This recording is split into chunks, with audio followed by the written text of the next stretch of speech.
The arrival of the South African team of divers has to some extent reinforced the retrieval operation that entered its 8th day on Monday. Poor visibility, depth of the ocean and lack of proper equipment proving to be the biggest challenges in the operation. But with the use of technology, strategy has changed. Picha ambayo kwa sasa tunaangalia kutoka juu, zile picha zitakazokuja zitapiga kwa pembe na kutoka chini. Kwa hivyo zitatusaidia, yani teknolojia itatusaidia ku identify object pale chini. Na zikiingia tutamuonyesha, ndio maana tunasema tutaenda nazo pale ndani ya maji, media house moja itaingia na atakuwa ana brief nchi nzima kutoka pale live. The exact number of the total local and international divers involved in the retrieval operation is still unknown. However, it is clear that the family hired 5 South African divers through a company known as Subsea. Serikali pia imeongezea nguvu, imeleta experts wengine watatu wamefika kutoka South Africa, na mashini pia zimetoka nchi nyingine, zikifika tutamwambia zimetoka wapi.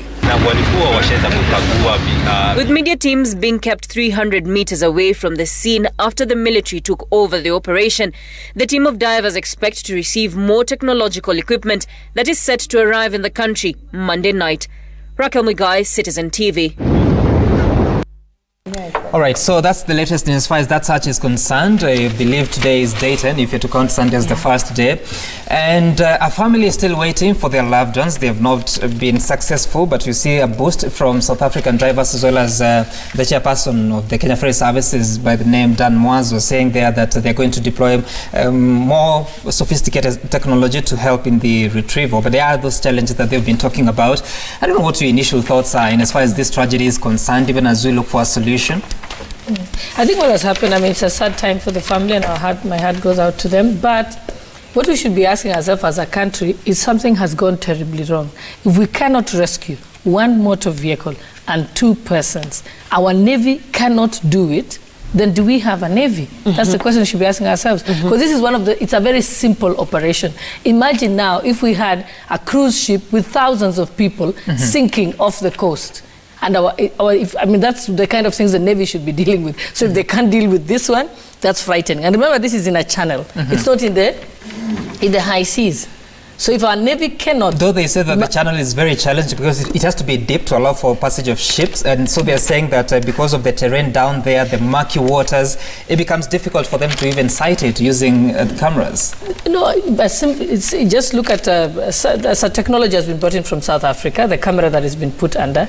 You want to tell me that our Navy doesn't have that camera?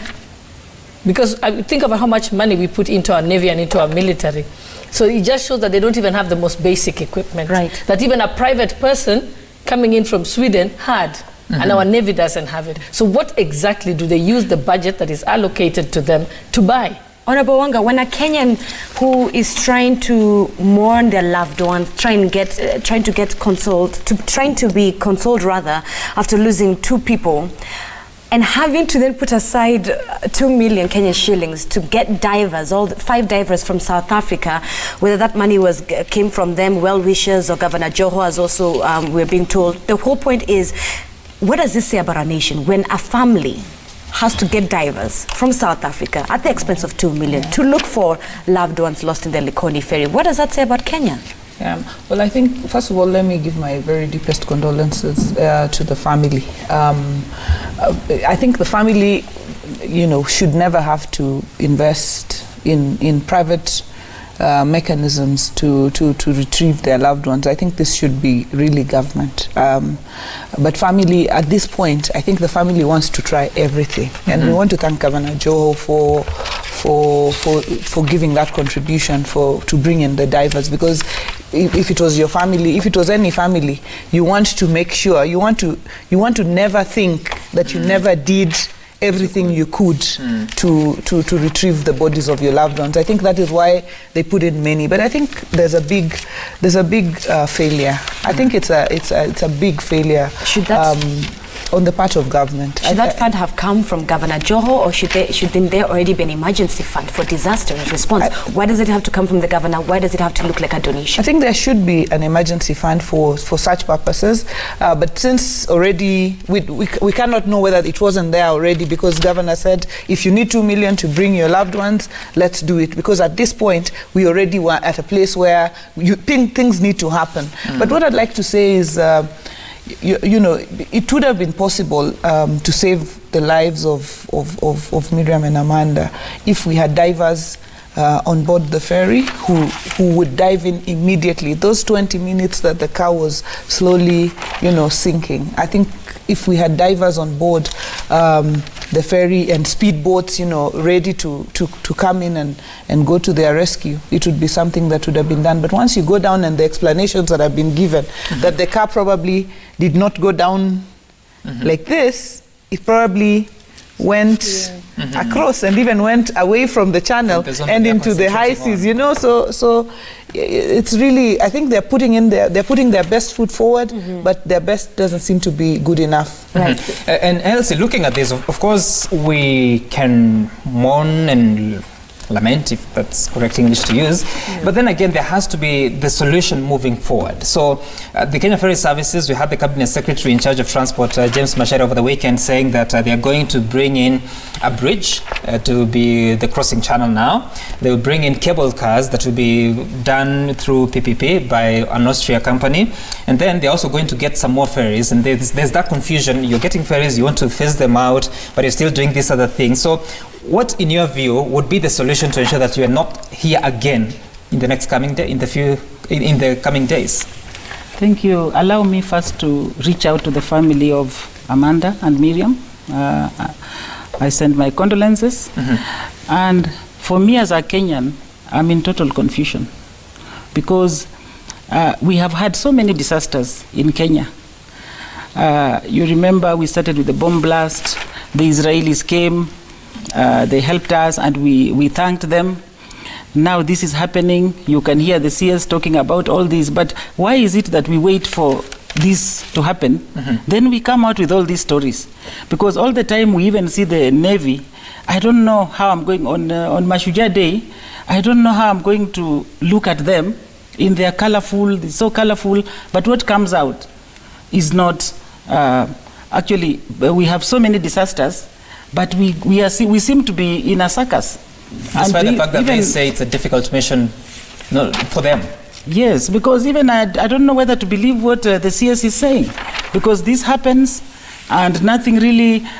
What I think we need to do really is that maybe this has happened, but we should take it more seriously. This disaster preparedness and management, really, as Kenyans, we need to be trained. I'll even start from maybe near this room. Maybe we have that fire extinguisher. All of us see them in all the buildings, but nobody, we don't have any awareness. You know, we see it, we don't even know. The implementation is a challenge. Yes. All right, Speaker, I mean, we have the Navy, we have the speedboats that are supposed to be outside there, come rain, come sunshine, morning, day or night. We also have our divers and so forth. But the big question then that one would ask, that every Kenyan asks themselves is, where were they? Where were these people? You know, now, first of all, my condolences to Wambua, because I'm imagining for him, I think he believes if he had anything, he would have done for the wife and the daughter. Right. To be today out and to be buried in peace. And it is unfortunate that, you know, now we've moved. We are no longer talking about rescue. You know, it's just a mission where now you have to. It's so painful, a very slow process. So it becomes very painful to the family. And for me, there were many questions that lingered in me. One, I mean, we don't even have a floater on this ferry. Because, you know, if the guy who was trying to use the kamba, if he had the floater, he would have swum on the floater very fast. Because this is salty water. So, you know, you can't go deep for you to swim fast. You have to swim when your head is high, meaning you won't swim very fast the way you're supposed to. Two, it's in the middle of a very deep place. So And you know, when a car is going, if we had somebody who swam fast, you can hold it even with one hand and pull it. It's so light because it's still floating. It's a float. It's a float. So now, after all those questions, then you ask yourself, now, CS, I want to appreciate all the things he's telling us. But can we have first can we decide, no, we will never move with a ferry when the locker is straight or whatever it's supposed to, can it lock? Can we start with just preventing that never to happen again? Or could we just have the experts there? It's the same when you go to a swimming pool, there's always a lifeguard saver. Where are these people? Where are the lifeguard savers? Where are the navies? When a plane lands, there's always... and you cannot tell me now we shall wait for cables. Those are things we have to be doing by now. We should be saying from now onwards, ferry will have 2 divers. Or the floaters are on this side.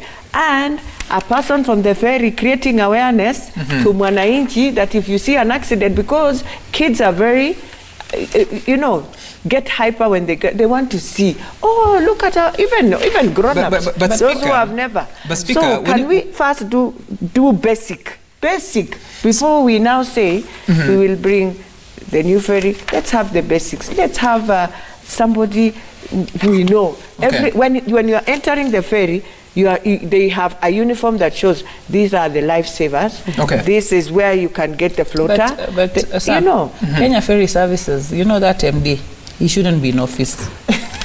He shouldn't. Right now. He shouldn't be in office. He should have resigned by now. That MD of Kenya Ferry Services. But he might use this as a mitigating factor to say that when you go to the Likoni crossing channel, you hear the announcers say that once you're bored, get out of your car, switch it off. No, but why do we have a ferry? Users are not doing it. Why do we have a ferry whose ramp is not lifting? Yeah. Why users are not, nothing is left to users. Even when you're going into a plane, somebody has to enforce the rules. Somebody has to be there checking you, making sure you're not walking in with a knife. Those, somebody has to check that your seatbelt is on, even though it is for your own safety. But somebody takes charge of making sure that happens. That Kenya Ferry Services MD, he shouldn't be in office for any reason at all, because nobody is on the ferry enforcing simple rules. He didn't even bother. If the ramp is not working, it's expensive to whatever it is. Put chains, in your Roro, weka across, so that we must prevention is better. And no one has here. been held accountable for these disasters, be it even the precious coal talent or even this ferry that we're discussing right here, Honorable Elsie. In fact, the fact that no one has been held responsible 10 days later.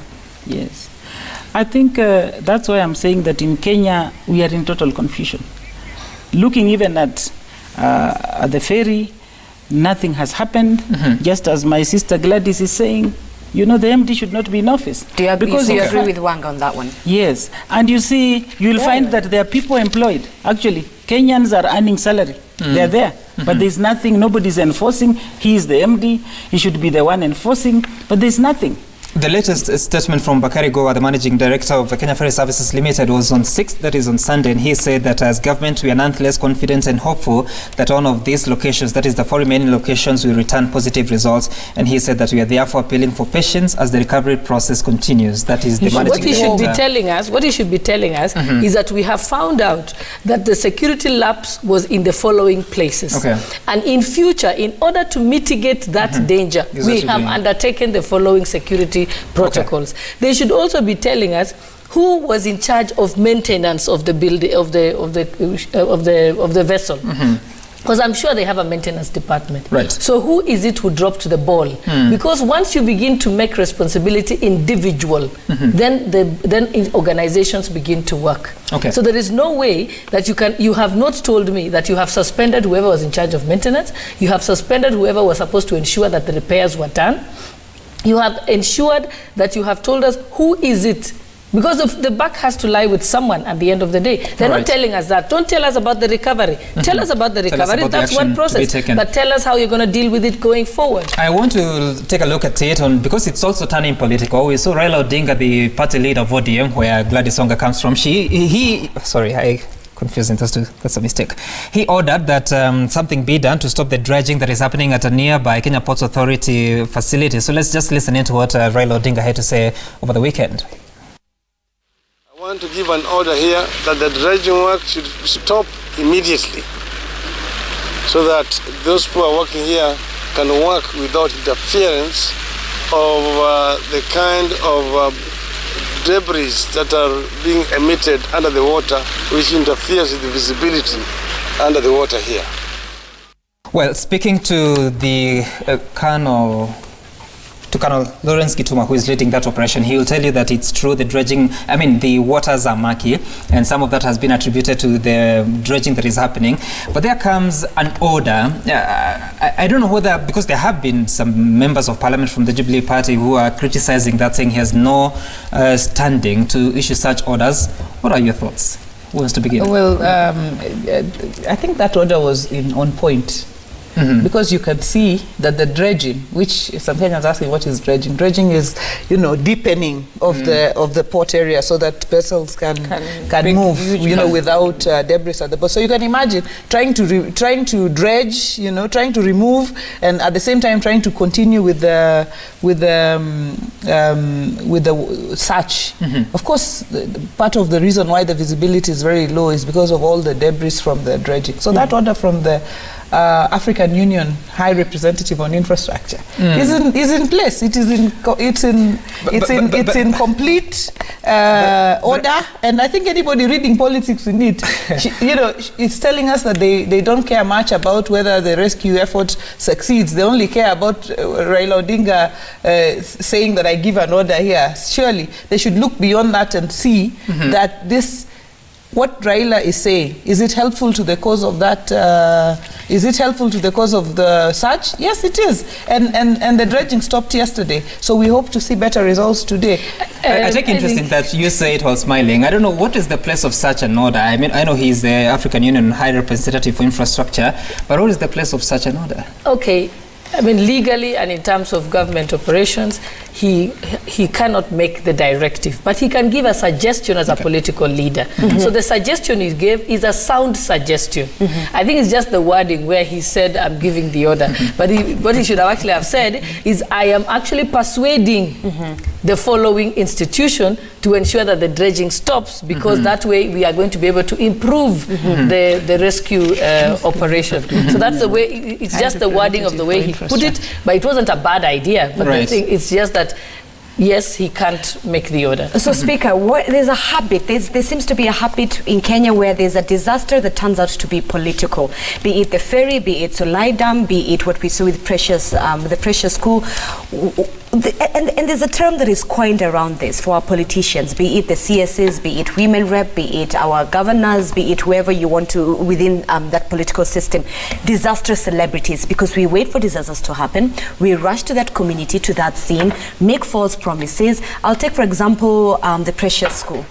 As a leader within that community, you aren't walking around and noticing things and making sure that things are in order. We have to wait for a disaster to happen, then you rush to the scene when the media is there, when Kenyans are there, and make these promises. What is it with our politicians and turning a disaster into another political forum, hence disaster celebrities? Why would the media show them also? Why would you give them that coverage? If you want to help Kenya, you don't give coverage. But they come to the scene where that is happening and the coverage is there automatically. Well, still, ethics. I mean, we talk only about politicians, but we forget we are all Kenyans. Why are you giving that coverage if you are saying they are celebrities? Then don't give the coverage. But anyway, the politician has to be there, because Kenyans also, in their own culture, believe when the politician arrives, things are solved. Let us be honest. Now, let's go to my former Prime Minister. Let's not lie. Mombasa is a bed of my former Prime Minister. People will listen, people will appreciate when they hear his voice. So let you believe we can't lie. Kwanza, we should appreciate right now the handshake. I'm telling you, if we didn't have, that coast will be fire. Fire on cargo, I don't know, fire on what, I don't know, fire. We will not even be breathing. So sometimes we should not lie as Jubilee. Why did you do the direct? Because he's the one who the people there feel when he speaks, our leader has spoken. Let's be honest. But does that say something about our system? Let me just cut you short with courtesy. Does that speak negatively about our system? Because such kind of orders are supposed to come from the cabinet secretary or maybe the president, but they are not. Now, let's go back to 2017, because let's not be pretending that things were this and this. It was, if today we were back in 2017, who would go there? Only Joho and former Prime Minister. Let's be honest. If we would have stepped there, they will scream. You have nothing you can say, or use force to now say all those things. But we are able now, even him to go, whether it is an order or no order. The family there right now doesn't care who has order, by the way, who has procured. Because even as government, before you think of all these things, you have to go through procurement, you have to go. So when you are saving people's lives, can we ask ourselves, and it goes back to us, do we have laws that can deal with disaster?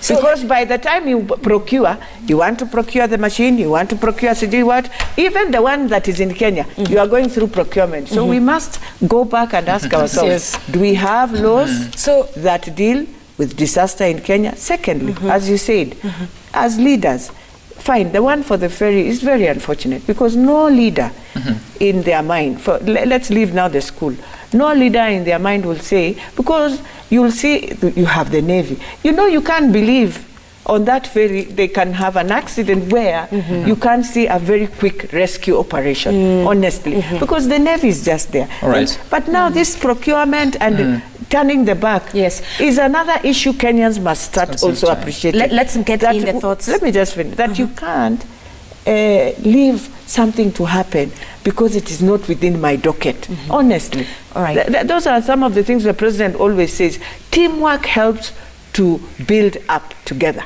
But this thing of, no, it's not our problem, it is the Navy. Then the Navy says, no, as we are called Navy, this is ferry. Speaking about the president, let me roll blaming each other. Elsie, before we take a commercial break. State House, let's turn the attention to State House.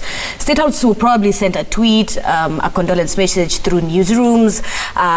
That's the most we will see. Is State House doing enough? Is President Uhuru Kenyatta doing enough? Is he responding? Is he communicating enough? Why are we not seeing him on the ground when it comes to these disasters? And I'm not just talking about the Likoni ferry.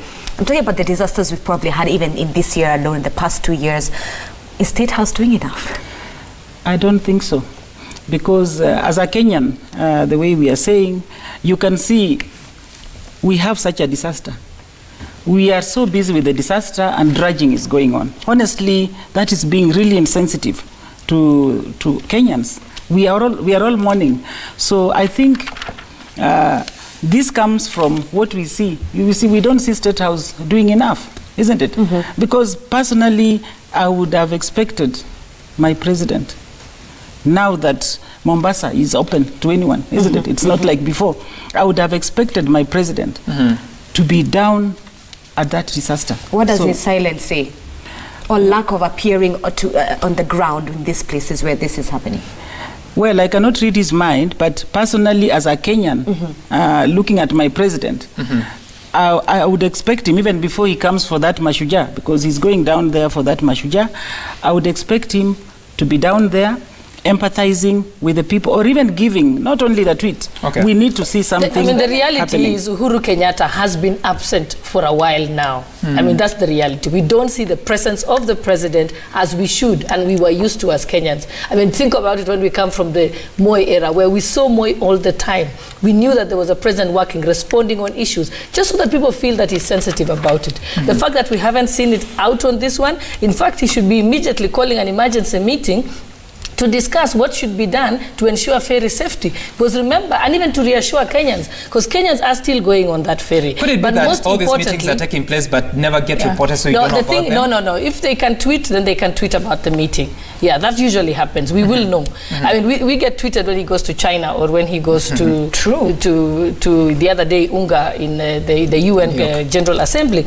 But even then, I want to hear the president saying that we have to begin to have a conversation. Because remember, even the Talent Academy that we are talking about, the school was licensed by the physical planning department. You can't put up a building in Nairobi before they come on site, approve the building plans and so on.